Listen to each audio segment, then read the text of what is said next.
আপনাদের সবাইকে স্বাগত জানাচ্ছি আজকের আলোচনাটা হচ্ছে কেমিস্ট্রির উপরে। এটি হলো বেসিক্যালি ন্যাশনাল ইউনিভার্সিটি এবং সেভেন কলেজের দুটি ইউনিভার্সিটিরই এই কোর্সটা রয়েছে, পলিমার কেমিস্ট্রি। এবং এই পলিমার কেমিস্ট্রির উপরে বাংলা মানের ইদানিং বেশ কিছু বই অলরেডি পাবলিশড হয়েছে। আর আমাদের এখান থেকে আমরা ন্যাশনাল ইউনিভার্সিটি এবং সেভেন কলেজের পলিমার কেমিস্ট্রির ভিডিও বুক পাবলিশ করেছি। ভিডিও বুক মিনস হচ্ছে যে পুরো সিলেবাসের উপরে প্রতিটা টপিকস ওয়াইজ ডিসকাশন, যেখান থেকে একজন লার্নার একটা চ্যাপ্টারের কোন কোন জিনিসগুলো পরীক্ষার জন্য প্রিপারেশন নিবে, কোনগুলো জানা দরকার, কোনগুলোর বেসিক ডেভেলপমেন্ট দরকার, সেগুলো সম্পর্কে ক্লিয়ার কনসেপশন আলোচনা করা আছে। অ্যাট দ্য সেম টাইম সিলেবাসের ফুল ডিটেলস কিভাবে কভার করা যাবে এবং দ্রুততম সময়ে কিভাবে আপনি কমপ্লিট করতে পারবেন এবং কোন কোন চ্যাপ্টারের উপরে বেশি ফোকাস করতে হবে, কোন টপিকসগুলোর উপরে পরীক্ষার জন্য প্রিপারেশন নিতে হবে। এবং মোস্ট ইন্টারেস্টিংলি, যে মাস্টার্সের এবং হচ্ছে যে থার্ড ইয়ার এবং ফোর্থ ইয়ারের কোর্সগুলোর উপরে ভিডিও বুক বলে কিছু নেই বাংলাদেশে, কিন্তু যেটি আমরা লঞ্চ করেছি। এটির বিনিময়ে এটির যে বেনিফিট, সে বেনিফিটটা স্টুডেন্টরা খুব ম্যাসিভলি পিক আপ করতে পারবে। কারণ হলো যে এই যে ভিডিও বুকগুলোর প্রাইস খুবই কম, এবং এই লো প্রাইসেই তারা হচ্ছে এটা পারচেস করে নিয়ে এখান থেকে তারা হচ্ছে প্রিভিয়াস ইয়ারের যে সলিউশন, কোশ্চিন অ্যান্সার, সেগুলো পেয়ে যাচ্ছে, কমপ্লিট এক্সক্লুসিভ নোট পেয়ে যাচ্ছে, এবং কোন কোন কোশ্চিন পড়তে হবে সেটি পেয়ে যাচ্ছে, এবং হচ্ছে সেই কোশ্চিনগুলোর একটি সলিড এবং একদম কমপ্লিটলি অ্যাকিউরেট অ্যান্সার শিট পেয়ে যাচ্ছে। ন্যাশনাল ইউনিভার্সিটি এবং সেভেন কলেজের সব থেকে বড় যে প্রবলেমটা, সেই প্রবলেমটা হচ্ছে যে বইগুলোর যে জিনিসগুলো আলোচনা করা আছে, স্পেশালি অর্গানিক কেমিস্ট্রি এবং ম্যাথমেটিক্যাল ইকুয়েশনগুলোতে প্রচুর পরিমাণে ভুল রয়েছে। এই ভুলগুলো যদি সঠিকভাবে না বুঝে কারেকশন না করে পরীক্ষায় লিখা যায়, তাহলে প্রত্যাশিত রেজাল্ট আসবে না। তো সেই জায়গাগুলোতেই সতর্ক থাকতে হবে, বিশেষ করে থার্ড ইয়ার, ফোর্থ ইয়ার এবং মাস্টার্স স্টুডেন্টদের। এবং এই কোর্সে আমরা আরো কিছু জিনিস অ্যাড করেছি, যেটি হচ্ছে যে এই সমস্ত জিনিসগুলো পরেও পরবর্তীতে সাজেশন আকারে কিছু জিনিস বলা আছে। আর একটা হচ্ছে যে এত সত্ত্বেও এই একটা ভিডিও বুক পারচেস করে নেওয়ার পরেও কোনো টপিক্সে কোনো প্রবলেম হলে ওই ভিডিও বুকের জন্য কনসার্নড যে টিচার রয়েছেন, সেই টিচার এবং এবং প্যানেল অফ টিচার্স থেকে সাপোর্ট পাওয়া যায়। অর্থাৎ আমি একটা ভিডিও বুক পারচেস করলাম, করার পরে আমি এটা স্টাডি শুরু করলাম, কোনো একটা জায়গায় আমি যখন বুঝবো না, তখন সেটি সম্পর্কে টিচারের সাথে লাইভ ডিসকাশন করা যায়। যেটি এই কনসেপ্টটা বাংলাদেশে প্রথম। সো যারা ন্যাশনাল ইউনিভার্সিটি এবং হচ্ছে যে সেভেন কলেজের স্টুডেন্ট রয়েছেন, তারা নিজের সময়টাকে সেভ করেন, খুবই ইম্পর্টেন্ট এটা। এবং হচ্ছে পড়াশোনায় মনোযোগ দিতে হবে, পরিশ্রমের কোনো বিকল্প নাই, এটি নিশ্চিতভাবে মনে রাখতে হবে। সো এই পুরো কোর্সটাকে যদি আমরা কাভার করতে চাই অত্যন্ত যত্নের সাথে, এবং যদি আহ, একটা ভালো স্কোর অ্যাচিভের একটা টেন্ডেন্সি থাকে, তাহলে এটির কোনো বিকল্প নেই। একদম ম্যাসিভলি আপনাকে স্টাডি করতে হবে এবং পরিশ্রম করতে হবে। এবং যেই জিনিসটা আমি বলবো, যে বাংলাদেশের কোনো প্ল্যাটফর্ম বা কোনো টিচার বা যাদের কাছে এই কম্পোনেন্টগুলো নিয়ে যারা ডিসকাশন করে বা যারা যারা সাপোর্টটা দিচ্ছে, এরা কেউ কিন্তু আপনাকে এই কোর্সের যে সিক্রেট মেথডগুলো রয়েছে, যে কমপ্লেক্স সাবজেক্ট ম্যাটার যেগুলো রয়েছে, সেই কমপ্লেক্স সাবজেক্ট ম্যাটারগুলোকে মেমোরি টেকনিক ইউজ করে খুব দ্রুততম সময়ে আজীবনের জন্য কিভাবে মনে রাখা যায়, কোন ট্রিক্সটা ফলো করলে আপনি আজীবন মনে রাখতে পারবেন, এগুলো নিয়ে কেউ আপনাদের সাথে আলোচনা করে না, কেউ কথা বলে না। কারণ এগুলো সম্পর্কে একটি বিশাল গ্যাপ রয়ে গেছে বহির্বিশ্বের সাথে বা গ্লোবালের সাথে। আমাদের বাংলাদেশি স্টুডেন্ট বা লার্নারদের একটা বিশাল গ্যাপ রয়েছে। Now the question is, why this gap?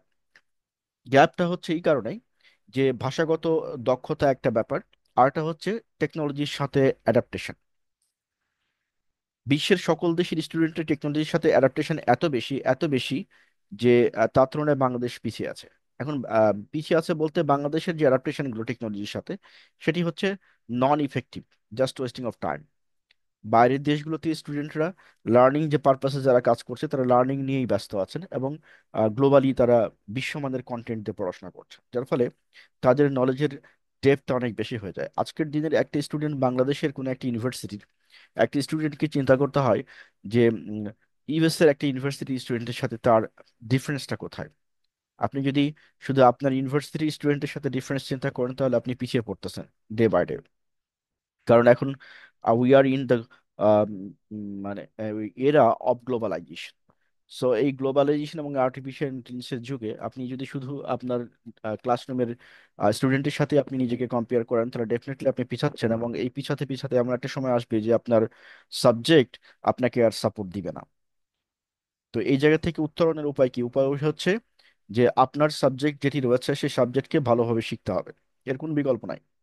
যদি ভালোভাবে শিখতে পারেন বা জানতে পারেন তাহলে এটি দিয়ে ভবিষ্যতে অনেক কিছু করা সম্ভব কেমিস্ট্রি সাবজেক্ট দিয়ে। আদারওয়াইজ এই সাবজেক্ট থেকে ছিটকে পড়ার সম্ভাবনা রয়েছে। সো একটা জিনিস মনে রাখতে হবে দিন শেষে, সেটি হচ্ছে যে ইনস্টিটিউশন, আপনি কোন ইনস্টিটিউশন থেকে পাশ করছেন, কোন ইউনিভার্সিটি থেকে পাশ করছেন, ইট ডাজ নট ম্যাটার। এটা কোনো ম্যাটার করে না। ম্যাটার যেটি করে সেটি হচ্ছে আপনি কি জানেন। এখন কেমিস্ট্রি লার্নার বা কেমিস্ট্রি স্টুডেন্টের ক্ষেত্রে যে প্রবলেমটা তৈরি হয় সেই প্রবলেমটা হলো যে তারা হচ্ছে মনে রাখতে পারে না। তো আমি আপনাকে অ্যাসিউরেন্সটা দিতে পারি, সেটি হচ্ছে যে আমাদের যে কোর্সগুলো রয়েছে, আমি যে কোর্সগুলো কন্ডাক্ট করেছি এখানে, অলরেডি ভিডিও বুক বানিয়েছি যেগুলো, এই সমস্ত কোর্সগুলোর সবগুলোতে আমি মেমোরি টেকনিককে অ্যাপ্লাই করেছি। লাভটা কি, কি বেনিফিট হবে মেমোরি টেকনিক অ্যাপ্লাই করলে? যে বেনিফিটটা পাবেন সেটি হচ্ছে কন্টেন্টগুলোকে আপনি একবার পড়ে মনে রাখতে পারবেন। শুধু যেটি করতে হবে আপনাকে, যে নির্দেশনা, যে কোশ্চিনের উত্তরে যে নির্দেশনা দেওয়া আছে সেই কোশ্চিনটাকে সেইভাবে পড়তে হবে। আমি যদি মনে রাখতে পারি তাহলে ডেফিনেটলি আপনি মনে রাখতে পারবেন। সো দিস ইজ দ্য, আপনার সামনেই আপনি উদাহরণ দেখতেছেন যে আমি যেহেতু এই সমস্ত সাবজেক্টগুলো ডিটেলস গুলো ধারণ করতে পারি, তাহলে আপনিও পরীক্ষার জন্য প্রিপারেশন নিয়ে আপনিও এগুলো ধারণ করতে পারবেন। Now the procedure is, you have to meticulously follow the instructions of each and every video while discussing against any questions.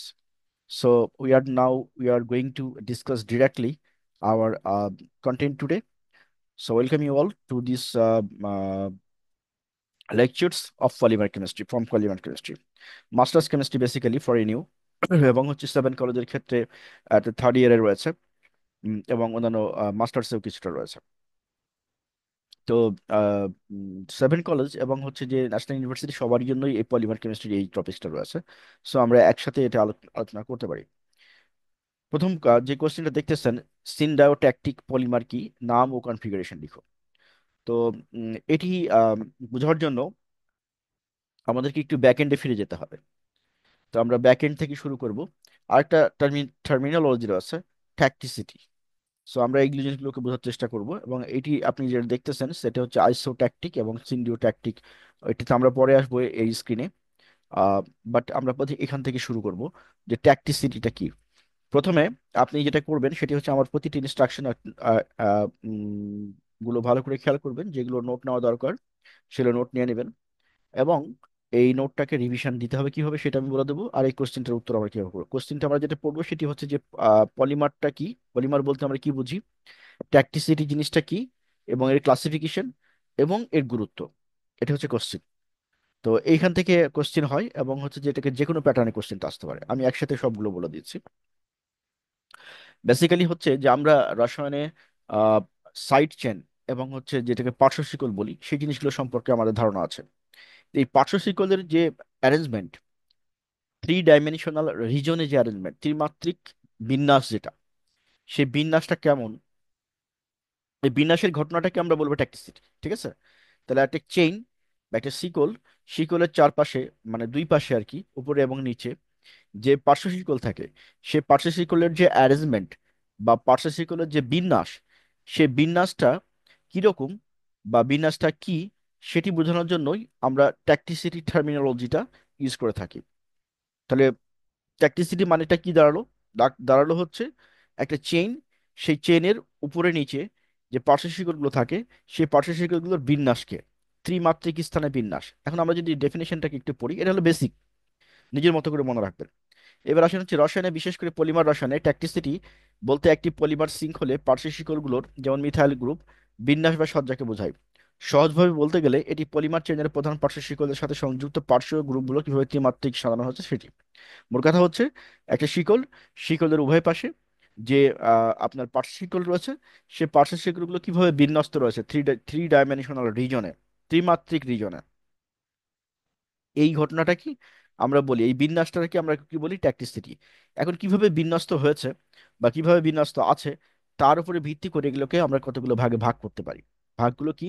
একটা হচ্ছে অ্যাট্যাকটিসিটি, একটা হচ্ছে আইসোট্যাকটিক, আরটা হচ্ছে সিন্ডাও ট্যাকটিক। এখন আমরা এগুলো সম্পর্কে জানবো। এই তিনটাকে মনে রাখার জন্য আমরা আইসি শব্দটা মনে রাখবো। এটা ট্রিক্স বলছি, মনে রাখার ট্রিক্স, আপনি আর জীবনে ভুলবেন না। আইসি, আইসি মানে যে কম্পিউটার আইসি আছে না, রেডিওর আইসি আছে না, তো বিভিন্ন ক্যাসেটের যে আগের দিনে পাওয়া যেত সেই ক্যাসেটের আইসি, টিভির আইসি, এগুলো তো আপনারা পরিচিত আছেন, এসির আইসি ইত্যাদি, এগুলো সম্পর্কে শব্দটার সাথে পরিচিত আছে। এই আইসির সাথে আপনি এই শব্দটাকে যোগ ট্যাগ করে দেন। দিয়ে হচ্ছে অ্যাটাকটিক। এই যে উপরের আগের সিলেবাসে আগের স্লাইডটা যায়, এই যে আইসি, এখানে আ, দিয়ে হচ্ছে অ্যাটাকটিক। আই, এই যে আই, দিয়ে আইসোট্যাকটিক। আর সিনডেওট্যাকটিকের সি, দিয়ে হচ্ছে সিনডেওট্যাকটিক। এটাকে মনে রাখবেন কিভাবে? আইসি দিয়ে। এই জীবনে আর তিনটা জিনিস ভুল হবে না আপনার, কিন্তু এটাকে রিভিশন দিতে হবে। এটা শর্ট টার্ম মেমোরিতে আপনার অলরেডি চলে গেছে। শর্ট টার্ম মেমোরি থেকে কোনো একটা ইনফরমেশনকে লং টার্ম মেমোরিতে নেওয়ার একটা প্রসেস আছে। সেই প্রসেসটা যদি আপনি অ্যাপ্লাই করেন সায়েন্টিফিক্যালি, তাহলে আপনি এই তথ্য আর কোনোদিন ভুলবেন না, গ্যারেন্টি। আপনাকে আমি লিখে দেবো স্ট্যাম্পে। কিন্তু শর্ত হচ্ছে আপনাকে নিয়মটা মানতে হবে, আমি যেভাবে বলবো সেভাবে। আচ্ছা, আমি এটা পরে বলবো যে কিভাবে করবেন এটা। আচ্ছা, তাহলে আইসি শব্দের সাথে আপনি তিনটা জিনিসকে মনে রাখবেন। যে আইসি আপনি চিনেন, সেই আইসির সাথে, ওই আইসি মানে কি, আপনার পলিমার কেমিস্ট্রিতে দিস ওয়ান। ওকে। আচ্ছা, এখন আসেন আমরা এগুলোর ভিতরের জিনিসগুলো একটু জানি, যাতে করে এই আইসি শব্দটা যখন মনে থাকবে আপনার, মনে পড়বে, তখন আপনি এই ঘটনাগুলো অটোমেটিক্যালি আপনার ব্রেনে চলে আসবে পিকচার আকারে। ধরেন আমরা প্রথমে বললাম যে তিনটা জিনিস বলেছি, তাই না? এই যে তিনটা, অ্যাটাকটিক, আইসোট্যাকটিক এবং সিন্ডাওট্যাকটিক, ঠিক আছে? তো এই অ্যাটাকটিক বা আইসির সাথে আমরা ট্যাগ করেছি। তার মধ্যে অ্যাটাকটিক যেটা, এই ধরনের পলিমারের পার্শ্ব গ্রুপগুলো পলিমারের শিকলে উভয় পাশে এলোমেলোভাবে থাকে, অর্থাৎ র্যান্ডমলি থাকবে। ধরেন একটা শিকল, শিকলের দুই পাশে যে পার্শ্ব শিকল রয়েছে, সেই পার্শ্ব শিকলগুলো র্যান্ডমলি থাকবে, কোনো নিয়ম মানবে না। সেগুলোকে আমরা কি বলবো? অ্যাটাকটিক। এই যে নিয়ম মানা এবং নিয়ম না মানা, এটার সাথে পলিমারের কি সম্পর্ক?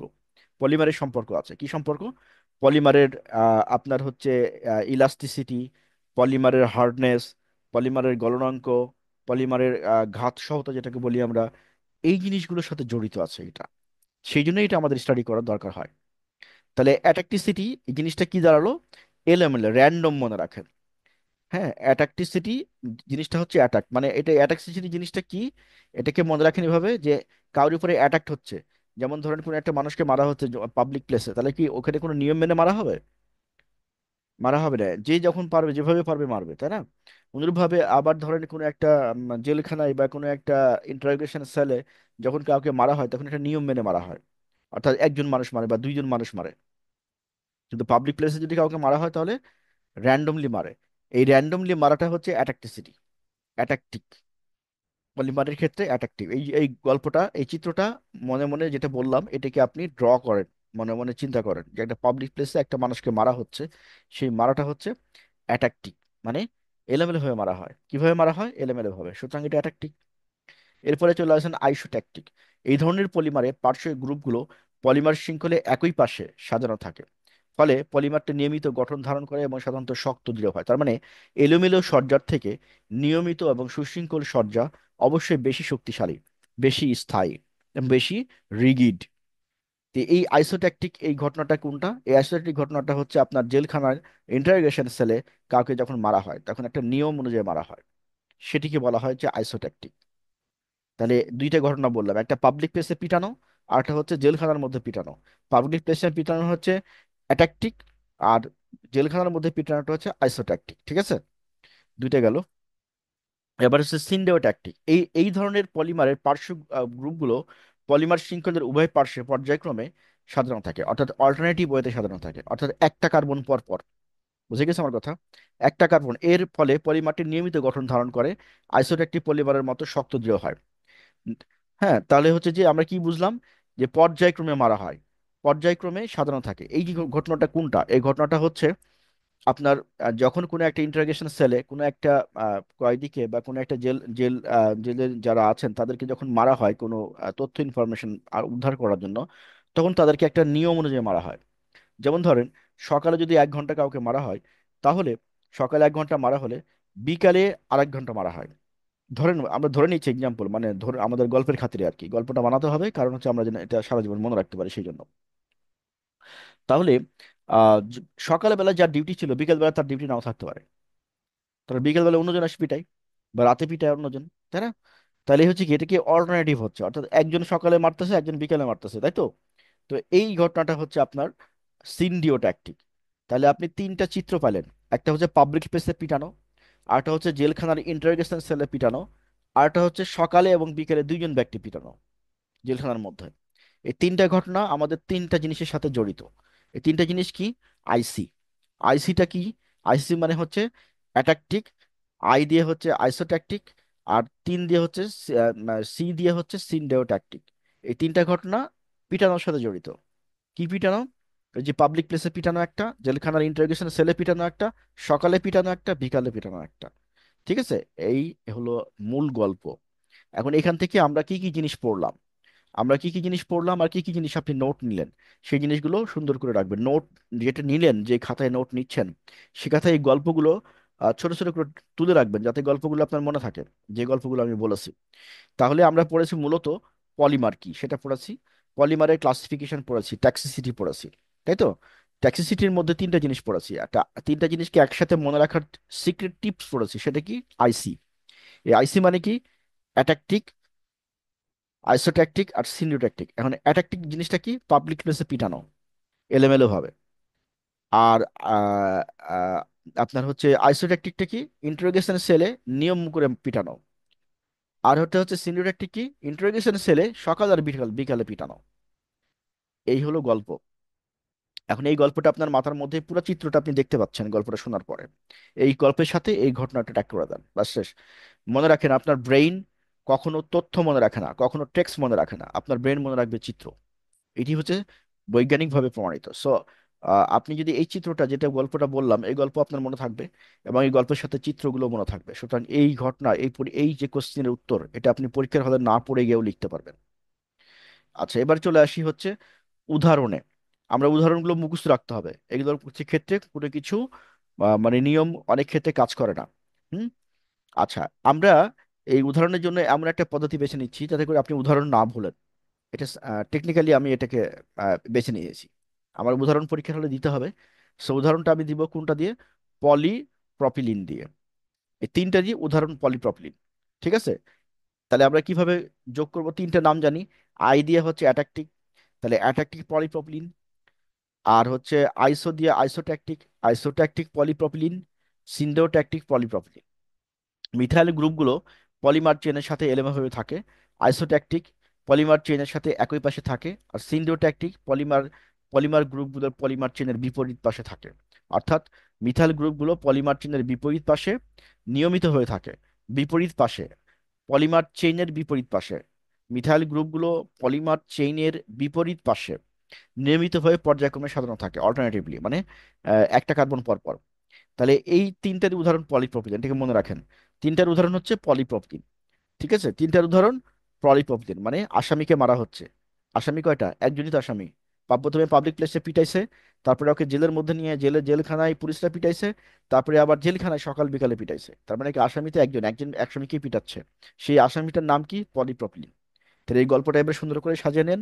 পলিপ্রপিলিন নামে একটা ব্যক্তি, যাকে প্রথমে পাবলিক প্লেসে পিটানো হয়েছে, তারপরে জেলখানার ইন্টারোগেশন সেলে পিটানো হয়েছে, তারপর সকাল বিকাল জেলখানার ইন্টারোগেশন সেলে পিটানো হয়েছে। ঘটনাটা কি দাঁড়াবে? ঘটনা হচ্ছে পলিপ্রপিলিন হচ্ছে একটা পলিমার, যে পলিমারটা তিনটা রূপে থাকতে পারে। একটা হচ্ছে আইসোট্যাকটিক অ্যাট্যাকটিভ পলিমার, যখন কিনা এলোমেলো ভাবে পিটাইছে, মানে কার্বন চেইনে, পলিমার চেইনে মিথাইল গ্রুপগুলো এলোমেলো ভাবে সাজানো ছিল। আইসোট্যাকটিক মানে একটা নিয়ম মতো ভাবে সাজানো ছিল, যখন ওই যে জেলখানার ভিতরে নিয়ম করে মারা হয়েছে, প্রতিদিন 1 ঘন্টা করে পিটায়, সেটি হচ্ছে আইসোট্যাকটিক পলিমার। আর সিন্ডেওটা একটি পলিমার মানে কি, সকালে একজন পিটাইছে বিকালে একজন পিটাইছে, অর্থাৎ আহ, আর মানে এলোমেলো মানে নিয়মিতভাবেই, কিন্তু বিপরীত পাশে, বিপরীত পাশে থাকে, সেই জন্য সকাল বিকাল পিটায়। বিপরীত পাশ দিয়ে আপনি এই সকাল বিকালটা মনে রাখেন, এই পুরো গল্পটা আপনি মনে রাখেন।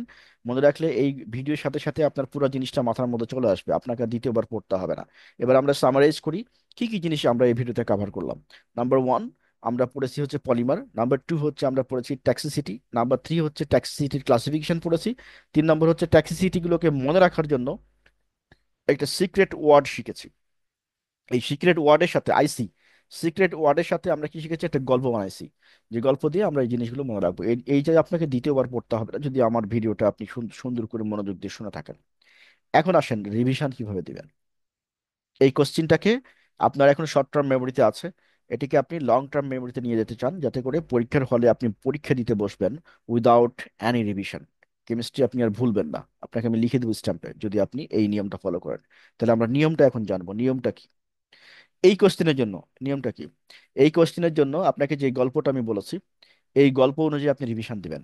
অর্থাৎ এটা আমার এই ভিডিওটা যখন শেষ হবে, শেষ হওয়ার পরে এই ভিডিওটা আপনি আরেকবার দেখবেন এখনই, দেখে নেবেন, দেখে নেওয়ার পরে এটিকে অফ করবেন, অফ করার পরে এই পুরো গল্পটা নোট নিয়ে নেবেন, নোট নেওয়ার পরে ঠিক 1 ঘন্টা পরে, অর্থাৎ ভিডিওটা যখন ক্লোজ করে দিবেন তার 1 ঘন্টা পরে এই আপনার যে নোটটা রয়েছে সেই নোটটা থেকে আপনি আবার পুরোটা রিভিশন দিবেন। যদি কোনো জায়গায় আটকে যান ভিডিওটি এসে আবার দেখবেন, দেখে ওই জায়গাটা ক্লিয়ার করবেন। আপনি নিজে পড়ে যতটুকু মনে রাখতে পারবেন তার থেকে আপনি শুনে এবং দেখে অনেক গুণ বেশি মনে রাখতে পারবেন। This is scientifically prove. So এটা নিয়ে আর দ্বিতীয়বার বলার কোনো যুক্তিকতা নাই। আপনি স্ক্রিনে দেখবেন আর কানে শুনবেন, এই দুটোতে আপনার নিজে পড়ার থেকে অনেক বেশি আউটপুট দিবে এবং খুব দ্রুত মনে থাকবে এবং ব্রেন মনে রাখবে।